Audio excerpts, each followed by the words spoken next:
Dario. Thank you, Susan and TJ, wherever you are, for inviting us to come up and talk to you today. We love doing this stuff, so really excited to be here and be a part of it.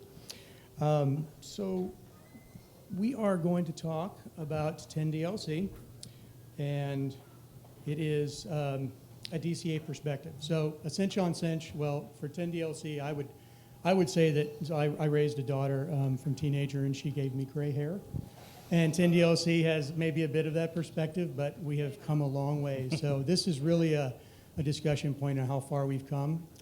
And we're going to share who is Cinch. So a quick overview on who we are, where we came from, and what we do. A 10DLC brief history, the evolution, where it came from, and just how far we've come in that period of time. And then we're going to go into some statistics, and hopefully that's exciting. So the first part, you can check your email or whatever if you've already heard the Cinch story, but if not, I've got my sales hat on, and we're going to tell you a little bit about it regardless. Then I'm going to hand it over to the 10-digit product team, the amazing David Schwind, the miraculous Meredith Wigman, to talk through challenges and strategies for success, so the tenets of success. And then off to Brian Jones-Lancey. He is absolutely the illustrious Brian Jones-Lancey to talk us through compliance, the favorite part.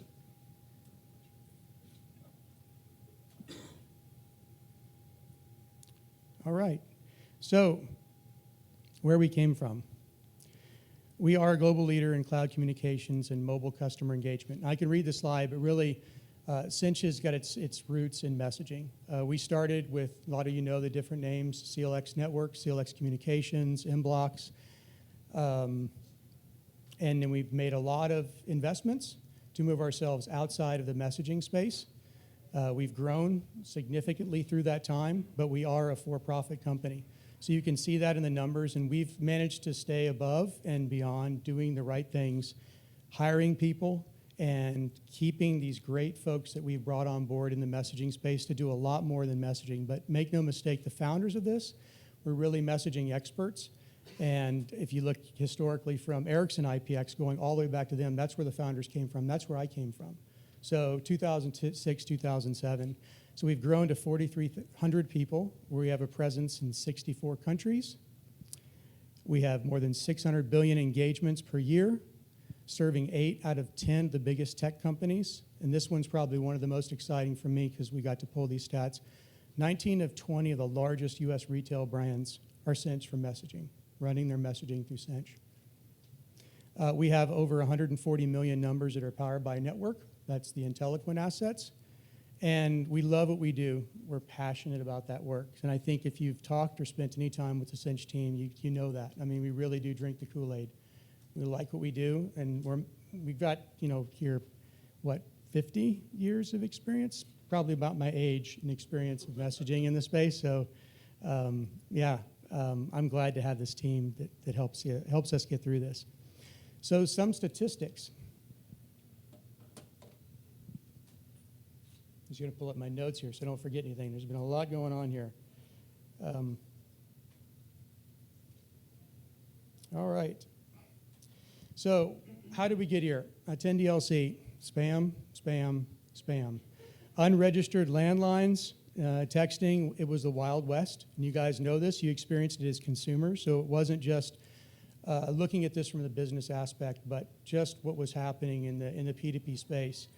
I would ask some questions out there that some of you probably have the answers for, but was there a push for equality in pricing for A2P? And as you know, short code and toll-free were already well-established businesses, but the carriers were incurring costs. And also, there's a headaches for policing in this space. There's a cost to dealing with unwanted messaging in that space.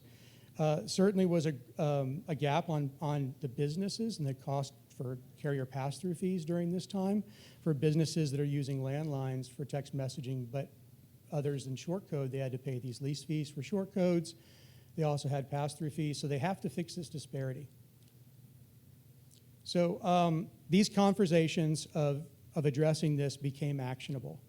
And our M&O partners created contracts with complementary playbooks for 10DLC. This is all the lot of work that we had to do to get here. APIs that were for first review and comment. So they had to ask us, is this making sense? Are we doing the right things? Then sandboxes for trial. And then we as an industry, spearheaded by the CTIA, created guidelines, the messaging best practices. So some of us know exactly what that means. And this is what you have to do once you have these mechanisms. Now you've got to have rules for it. The carriers also created their own playbooks and guidelines specifically for 10DLC messaging. Then we had vetting partners like Aegis and WMC to vet and better understand who we are and who we're doing business with. And then TNs and service providers had to label these messages. So we looked to OSR to do that for us. So a lot of technical pieces that tie into this for us to be able to label the messaging senders that are out there. Then TCR came along. They solved the problem with the registry 1.0. Trials began. It was a bumpy start, but we also saw some real high volume success stories. And I think everybody can speak to that, but certainly with Cinch, we saw some great success stories early on. It really took, I think, about a year before MMS had most of the bugs worked out where we were supporting MMS. But again, here's to 2019, 2020, we have MMS supported, and we're really starting to ramp up and figure out what we're doing here. Fast forward 3 years, and here we are. So I want to share some statistics you might find interesting. So today we've got 1,000 CSPs signed up. Now these aren't ours. I asked partners in this space to get that. And they are estimates in some cases, but depending on who you ask, I think these are pretty neat. All DCAs are integrated. We have 10 million A2P flag numbers in OSR, which is a 25% increase from last year. 1 million brands are verified, and roughly 40% of those have applied for standard vetting. And then we have 1 million campaigns registered, which is a 215% increase from end of year 2021 to 2022. The top campaign types, this shouldn't be a surprise to anybody, but we've got mixed, low, and regular, customer care, marketing notifications, and the top verticals are retail, healthcare, and professional services. The last bullet here, this is the percentage of registered 10DLC. And it's, like I said, estimates here again, but looking at how far we've come, talking to M&O partners, it's a broad range here, but still it's 25% increase from this same time last year. So there has been real progress to get us here.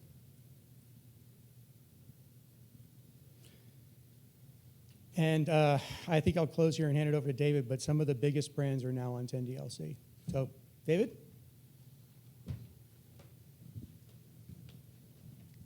Thanks, Jonathan. Thank you. Oh, I got to move my slide forward myself. Which one? This one? Ooh, I have the play button. There we go. There we go. Can we get to the end, maybe? Yeah, we can go right to the end. So, David Schwind here. So, I'm the 10DLC product owner for 10DLC here at Cinch, as JV mentioned earlier. I wanted to talk about, the challenges that I've seen in 2022 and see how we can break down or break through some of those challenges in 2023. Maybe come together as an industry, whether it's, the DCAs getting together, whomever, but how do we move forward and how do we push 10DLC to be, I think as great as it can be. So the first topic I want to talk about is scalability. I hear about scalability all the time. I get pressured by sales. I get pressured by talking to prospects. I need to get to market fast, and I need to get, XYZ numbers out ASAP. So that's one of the biggest challenges I've seen in 2022 is how do we scale 10DLC? What I don't want to see happen is really a copy of the shortcode process, right? Shortcodes take today 4, 6, 8 weeks, whatever that timeline is. We all know it's too long. But I think we need to look at 10DLC through a different lens. And so, at Cinch, we're doing, a couple hundred shortcodes a month. We need to be doing tens of thousands of 10DLCs a month. That's really where 10DLC needs to be. And I'm not sure, we have the right environment today in order to move 10DLC into that arena. I think what we really need, a solution for me, is to come up with a trusted kind of concept.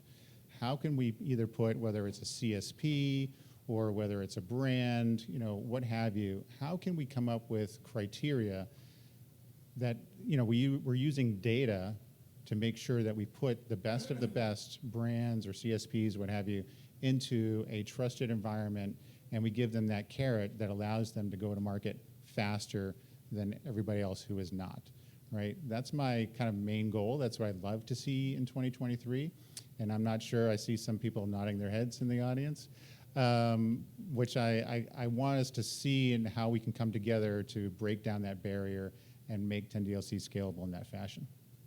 The second topic I wanted to talk about was fragmentation, and this is really pretty quick, but I see the industry looking at 10DLC from a brand perspective, a campaign perspective, a number perspective. How many kind of views of 10DLC are we going to look at? And I think it's really hard on the DCA or aggregator perspective, and I'm going to go way back to those who might remember when we first started in shortcodes, and actually that was probably before me, but each carrier had their own language around the term message and data rates may apply. And so, whether it was rates apply or data rates may apply or whatever, and I sat there in the New York office of the MMA at that time coming up with consumer best practices. We sat around the table with the carriers and the carrier lawyers, and we came up with message and data rates may apply. So we all kind of clapped after we did that. Yay. You may not like it. Maybe you do. Who knows? But I'd like to see that as it relates to brand, campaign, and number on the 10DLC land. Let's decide how we're actually going to look at this. From my perspective, I think it should be from the campaign perspective, because as Brian will probably talk about later on the compliance side, if I see one number going bad, sent disallowed content, whatever, I'm going to shut the entire campaign down. I don't care whether it's one number, 5 numbers, 25 numbers, whatever it is. That brand is in trouble, whether it's a CSP, whatever, but I'm going to shut down that entire campaign until further notice.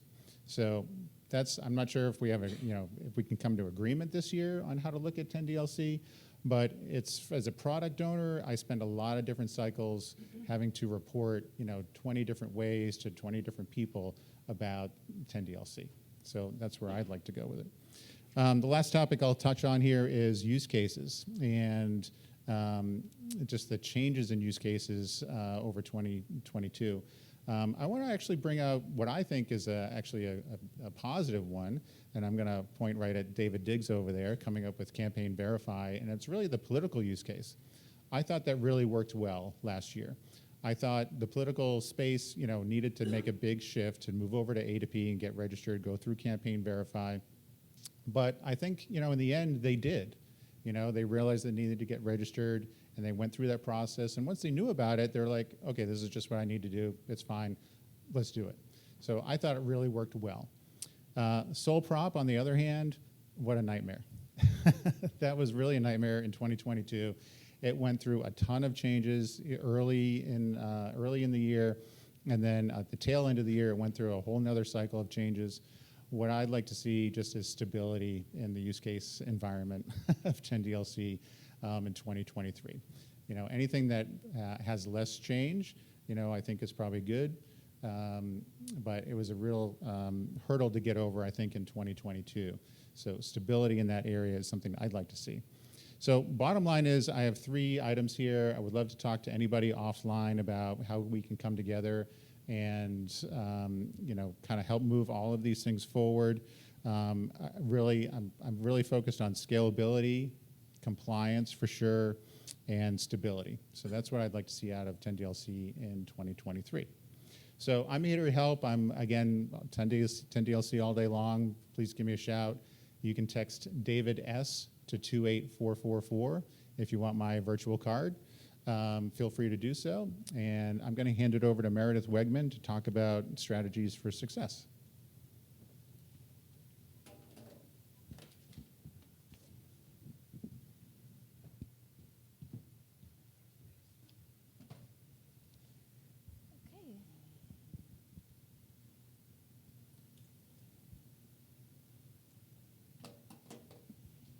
Okay, my name is Meredith Wigman. I'm a long code messaging product owner here at Cinch. I work very closely with David on the 10DLC messaging product.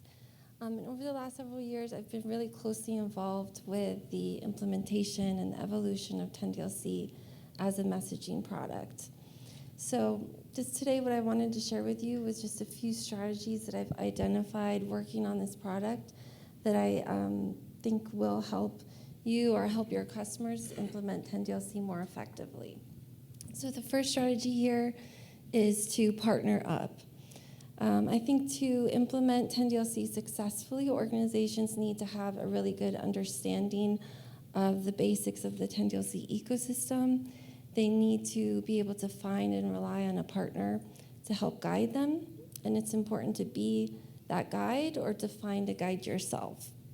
In this industry, but especially with 10DLC, you come across a alphabet soup of acronyms and terms with 10DLC. So you have DCA, such as Cinch, a Direct Connect aggregator, CSP for campaign service provider, CMP, connectivity partner, CID, NNID, the list goes on and on. I think that having a guide that can help you understand all of those elements and where you as an organization best fit into the 10DLC ecosystem is really important. Finding that reliable and experienced guide to help you find your place there. Another aspect of 10DLC registration is that, or the 10DLC product, is that the registration can be quite complex. So again, it's important to find a partner or to be that partner for someone else to help them understand the registration requirements and make that process smoother. Next item here. The next strategy I think is really important with 10DLC is to rethink or reconsider your approach to throughput. So by throughput, of course, I mean how quickly you can send and receive messages with customers. One of the major concerns that I think a lot of businesses or brands have when they first approach 10DLC is what kind of throughput they're able to get. It's easy to assume that the throughput you get with 10DLC is going to be tied to a specific 10DLC number, and the more numbers you have, it means the more throughput you get, right? But that's not how throughput with 10DLC works. It's instead allocated during the registration process. So what that means is you don't need to have a pool of numbers to improve your throughput. 10DLC throughput instead depends on the brand status. If you've done the external vetting, it depends on your vetting score, and it also depends on your campaign use case. So the best way to maximize your throughput on 10DLC, again, is not to think about more numbers equals more throughput, but instead get your brand vetted and select the appropriate use case that will meet you or your customers' needs. Third strategy here is to be ready for change. So as the adoption of 10DLC continues to grow, this channel will continue to evolve to better meet the needs of business texting, to better protect users from unwanted messaging, and to prevent spam, fraud, and bad actors. So what that means is there will likely be more regulations around the use of 10DLC to ensure that it's being used responsibly, but also there will be improvements in the technology and platforms that we use for 10DLC registration and routing. So to be successful with 10DLC, it's really important to be able to adapt to those changes and to be able to take advantage of the benefits that 10DLC has to offer. And then the last strategy there is to know and follow the rules. So you should understand that if you're a business and you're texting on a US local number, you need to get that number registered for 10DLC. 10DLC it's cost effective, it's personalized, it's scalable, but those advantages doesn't mean that there's any less requirement to follow messaging best practices. So as a business, you still need to have your user opt-in, you still need to follow carrier rules, you still need to be aware of government regulations, and violating those rules can lead to message blocking or campaign suspension. So again, all that to say, you don't need to be wary of 10DLC rules, but you do need to be aware that the same messaging best practices that apply to any A2P messaging channel in the U.S. also applies to 10DLC. And with that, I'm going to hand it over to Brian Jones-Lancey. He's our compliance manager at Cinch, and he's going to dive deeper into 10DLC messaging compliance.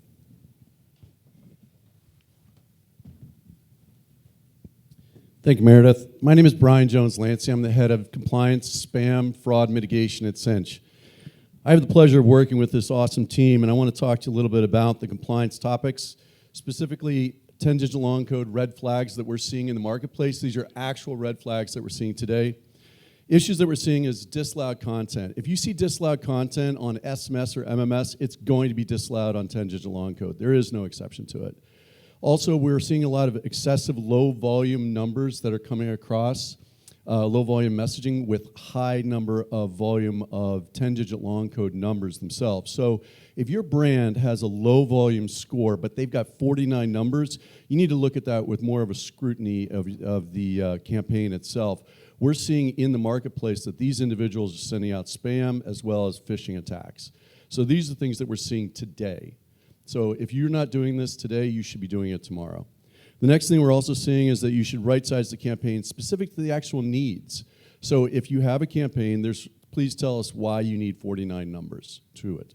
If you don't really need those numbers to it, then reduce those down so you're not putting yourselves more into the eye of the carriers or the eye of a compliance manager. And cannabis content. We're seeing this getting snuck in all the times. One of the components that we're seeing is where something is maybe a 2FA or an OTP, and then all of a sudden they're sending cannabis content through. The bad actors don't really care. They just want that messaging to flow through. They know that we're going to stop it. They know that we're going to see it, or the brand is going to see it, or the carrier is going to see it, and they're going to shut it down. So make sure that as you are signing up these different campaign providers, that you're periodically going back and actually looking at the content. Is the content what it is supposed to be? Is it what it says in the TCR portal? Make sure that it is. If it's not, go back to your brands proactively. Reach out to them and let them know that, look, this is what the carriers are looking for. This is what we're looking for. Make sure that you understand how this can directly affect them as well. And then make sure that you are looking for any brands that are in specific states where you can have an anonymous LLC. What do I mean by this? There are several states in the United States where you can have an anonymous LLC, which means that if you track back to the individual or the brand, they do not have to give you any information on said brand. This is problematic because when a carrier comes to us and says, well, track this down and find out exactly who's doing this, and we go and we look into the organization, certain states themselves we know are going to be problematic. Wyoming is one of them. So if you've got brands that are running out of these different states, please make sure that you do a little bit more scrutiny on them as well. One of the other components is that we look at spam and fraud mitigation. Starting in June or July of last year, we met daily to look through the 10-digit long code traffic itself. We had eyeballs on. We have our own system of tools right now where we have the obligation to the market itself to make sure that we are providing the cleanest amount of traffic that goes through. We look at this traffic on a daily basis. It is the responsibility of us as a Tier 1 aggregator to do that. If you're not working with a Tier 1 aggregator that's doing that, you should be switching. Also, you need to look at the 7726, 7727 data that comes across. 7726 is where you swipe left, you have the opportunity to say delete or delete, and it is spam. Now, one of my colleagues previously mentioned that was false positives. Absolutely, it absolutely could be false positives. But if you got a threshold that is spiking high, proactively reach out to your brands, let them know that this is happening. Maybe suspend the campaign yourself so that the carriers don't suspend it, or go to that brand themselves and tell them that they need to suspend it. It's much better for us in the ecosystem to take a proactive approach rather than having to take a reactive approach from the carriers themselves. It's really, really critical to look at that. The other factor that you need to look at all the time is high opt-out rates. So a high opt-out rate is specific to the consumer's desire to not be part of the campaign anymore. A 7726 report isn't exactly that. 7726 is where a consumer says, I just don't like this anymore, and I think it's spam. Well, it's an ease of use. But the challenge therein is that it does not opt them out of the campaign itself. So we know that this is a problem. We know that this is an issue. We've talked directly with carriers. We're working with CTIA to make sure that this is rectified. But you still need to look at this, and you need to say, well, why are there so many people that are saying this is junk? Look at the traffic. Look at the campaign. Look at the content itself. Be proactive as much as you can. And the last piece here is make sure that your provider is doing all of these things. Make sure that they're reviewing this traffic daily. Make sure that they're reaching out to you from a proactive standpoint. Make sure that your provider understands that they are a for-revenue, for-profit company as well as the brands need to be. But also make sure that they can be your advocate in your corner. Make sure that they can go to the carriers, make sure that they can have these communications. We have communications with the carriers 3 times a week. All right, that's really critical because we have a great relationship with them. They trust us, we trust them. We can bring different aberrant type of communication and campaigns to their doorstep, and they can say, yeah, maybe, or no, that's not happening. And sometimes we get that, and we appreciate that, and that's the communication that your brand should have. And the last piece is make sure that you have your own spam and fraud review tools. Cinch created our own tool around 10-digit long codes. This tool allows us to take a look at the use case, take a look at the spam, take a look at the amount of volume that's going through, and take a look at the number of 7726 complaints that are happening as well. Make sure that you are working with somebody that actually does have that. If you are a brand and you don't have this capability to review this type of traffic with the minimal amount of these types of components, make sure that you're reviewing that over and over again. I've talked to several of the brands in here today. They've said that, yes, we do this already, but make sure that you have an easy portal. This is not a automated system just yet. We're getting it to be an automated system. But as 10-digit long code's only been out for like less than a year, we're still working through the nuts and bolts of this. My name is Brian Jones-Lancey, compliance, spam, fraud mitigation. You guys have any questions, please let me know. I'm going to turn it back over to JV, and we'll open up to questions. Thanks, Brian. You can just send it forward one more. So just a couple of closing statements, and then we want to open the floor up for questions. If we don't have much time, I don't want to hold you back from lunch, so you can easily find us and hit us with whatever questions we can help answer or just argue about our dialogue. We're open to both. So we do have many of the tools now that make compliant sending possible, but time to launch is still key. And being able to accommodate all of the use cases in a comparable fashion. Winners in this space will have APIs for all the aspects. So that's a given, but they also need developer-less tools. So you have to remember that the DCAs and CSPs that are out there that allow folks to come in and onboard without all that, that's key to focusing on your SMB clients and the smaller folks that really are what this was designed for to begin with. They'll also have digital LOA, the ability to sign this online. That's part of the CPaaS experience. They'll have TN record keeping. So you want to make sure that these things sit just like wireless numbers and you observe what's happening. So when they churn, there's a clear, clean record of the next person that's going to pick up that. It's certainly important when you have low availability numbers or vanity numbers, which is going to happen every time we peak to certain SINs or we have an event happening in a specific area code. Good partners do more than just putting up rough guardrails. So Brian talked about this, but it's really about helping businesses create compliant and effective messaging. So it doesn't end with TCR, where you're submitting a message flow and you're not helping your customer understand how that impacts their business. You really have to help some of these folks who are new to this, walk them through the whole experience. So if you're doing it on a dashboard, you need to have tools that coach the consumer or the business, the brand, to be able to do that. And there is great power in reach, so it must be managed responsibly.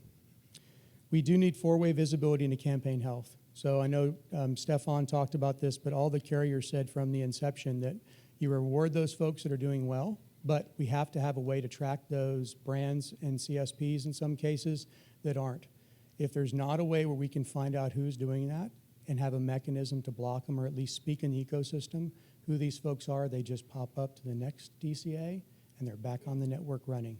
So let's remember the tenets of 10DLC, that's part of it. Also, we talked about how to verify messages that are behind this. The whole concept, and I think it's actually written in the T-Mobile playbook, that the idea here is to text enable voice numbers. And if you have a voice number And whether you use it for calling or not, and someone saves it to their contacts page, if it is authenticated and there's attestation in the voice services, if someone saves that or you send somebody the first message through your messaging application, maybe you coach your bank or whatnot to use an MMS application and send them a V card or a location of that branch, and it saves into their phone book. Now, anytime someone sends them a message, there they are. It's verified. So it's an old school way of doing this, but we have to think of ways until we have those mechanisms in place that we can still manage some form of attestation or verification of the messaging channel in that place. So, yeah, I think really, how can we grow the business today? There is, we all it should have a nature in us when we look around in this space. You park your car, you've got a message-enabled parking app. Everyone uses the ride-sharing services and food delivery, but how many other businesses are out there today that aren't using messaging? So it may be in the billions of messaging that's out there registered today, but how many others have not seen this? How many times have you checked out and the only thing afforded to you was that Clover or payment service authorization that offers you some component of messaging, but the business isn't actually doing that? So I think thinking about how the ramp is, if we're doing it respectively, how much more business we can gain in this space if we do it the right way. So let me sit down and you guys can fire off some questions until Dario says, stop. Hi, Brad Herman with Text-Em-All. As one of the CSP good guys, by the way, I just want to say thank you to everybody that put this, the whole registration process in place. It's wonderful, and part of my current challenge is I'm so excited about what could be. Like, I'm looking ahead to the next thing. And David, you more than hinted at it when you said you would like to see a trust, some element of trust in here. John, you mentioned a good, how do you take advantage of the good players, right? But I also imagine the carriers who, you're in this unique spot where you're in between us and the carriers, right? They don't talk to us. What do you think needs to happen? Because I can imagine the carriers hearing you say the word trust and having like a full panic attack, or a no way, gritting their teeth or something happening inside. What do you think might need to happen in order to bridge that gap between the good guy on the CSP side and a carrier actually, letting us register really quickly or help these SMBs that really want to get moving and unlock the potential for even more 10 DLC for everybody? Yeah, so I'll start off. So, I like to take the emotion out of it, and I like to come with data. That way, you don't have to trust me, you don't have to trust CSP, you don't have to trust the brand, whatever, but trust the data, and you can see the data either on your network or we can provide the data. And I think it's, Brian mentioned like 7726 data, whether it's opt-out rates, whether it's, the brands are following, I think Stefan mentioned it, whether they're following the messages that they put into TCR, they're actually sending what they're supposed to send. So there should be this whole, I think, whether it's 10 criteria, 15 criteria, whatever that might be, and I don't know the right answers, but I would love to brainstorm with the folks in this room about what those should be, and then bring that data and say, we think this brand falls into that trusted environment. And if they don't, if they get a SEV 0, whatever, boom, they're out. And they know that that's the rule, right? One and done kind of thing. So for me, that's my perspective is let's come up with that criteria. Let's show the data, and let's take the the emotion out of it. So that's from my perspective how we get maybe into that trusted environment. Hopefully in 2023. Well, in that case, I don't know if you can hear me. Yes, in that case, I think it is time to break. But a big thank you for the Cinch team.